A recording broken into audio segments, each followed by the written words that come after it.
मेरे भाई को गोली मार दिया गया था, मेरा अपहरण कर लिया गया था और वो मुकदमा बड़हलगंज थाने में दर्ज हुआ था 307।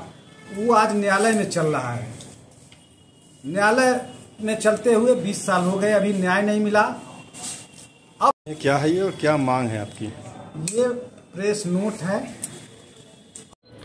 सबसे पहले हम आपका नाम जानना चाहते हैं। प्रेस कॉन्फ्रेंस कर रहे हैं, क्या मामला है?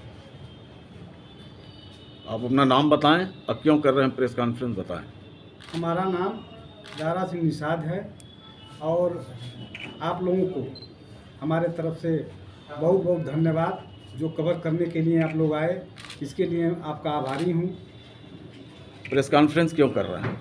ये प्रेस कॉन्फ्रेंस इसलिए हम कर रहे हैं कि 2004 में समाजवादी पार्टी की सरकार चल रही थी। उस समय समाजवादी पार्टी सरकार में गोरखपुर के कौड़ीराम के विधायक राम भुआ निषाद थे और राज्य दर्जा प्राप्त मंत्री का दर्जा भी प्राप्त था उनको। हम लोग बड़हलगंज से अपने गांव जा रहे थे कि ज्यों ही बड़हलगंज से हम लोग पूरब की तरफ निकले, ये अपने काफिले से होते हुए हमारे गाड़ी के सामने गाड़ी रोक दिए और रोक करके मेरे भाई राजकुमार को गोली मार दिए, जो कि आज भी विकलांग है, और हमारा अपहरण कर लिया गया था। ये मुकदमा थाने पर तो दर्ज हो गया, लेकिन 2004 का मामला है, ये 2024 चल रहा है। 20 साल हो गए न्यायिक प्रक्रिया में हमको झेलते हुए, 20 साल हो गया।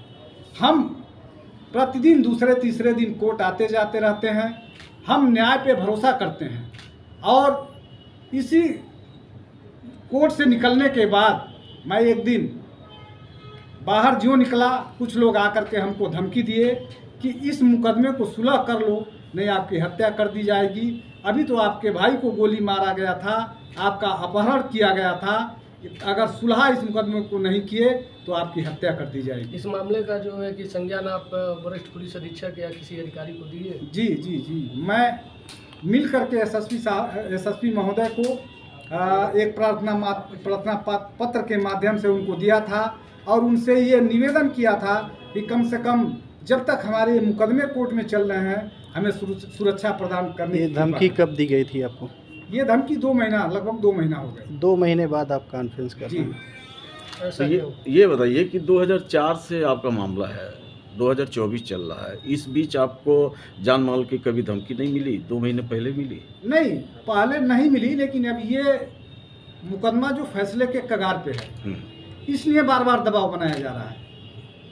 इनके लोगों द्वारा भी कहा जा रहा है कि आपने अगर मुकदमा नहीं सुलह किया तो आपकी हत्या कर दी जाएगी। सुरक्षा व्यवस्था मांग रहा है, क्या आश्वासन मिला आपको? अभी तो कहा गया है कि ठीक है, जांच करा लिया जाए इस मामले को तो आपको सुरक्षा दिया जाएगा, लेकिन 2 महीना हो गया, अभी तक कोई सुरक्षा नहीं मिला हमें।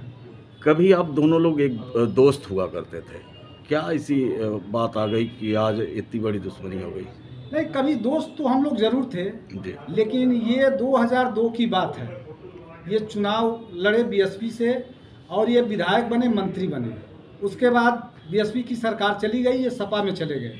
जब सपा में गए ये, तो हमारे ऊपर भी दबाव बनाने लगे कि आप भी सपा में चले आइए और आदरणीय नेताजी से चल के बात कर लीजिए और जहाँ से आपको चुनाव लड़ना होगा लड़ लीजिए।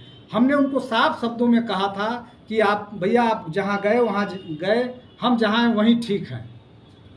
पार्टी चेंज करने के लिए इतनी बड़ी दुश्मनी नहीं है, और कुछ है? आप बताना नहीं चाह रहे हैं आप? नहीं, मैं और कुछ नहीं, ये चाह रहे थे, यही चाह रहे थे कि हमारे साथ रहें और जो हम कहें वो करें। कोई तथ्य आप छुपा रहे हैं, बताना नहीं चाह रहे हैं? नहीं, कोई और बातें थी? नहीं, कोई बात नहीं थी, यह बात कोई बात नहीं थी। यही एक बात थी कि इनके साथ रहें, ये जो कहें वो करें। अभी आप क्या चाहते हैं?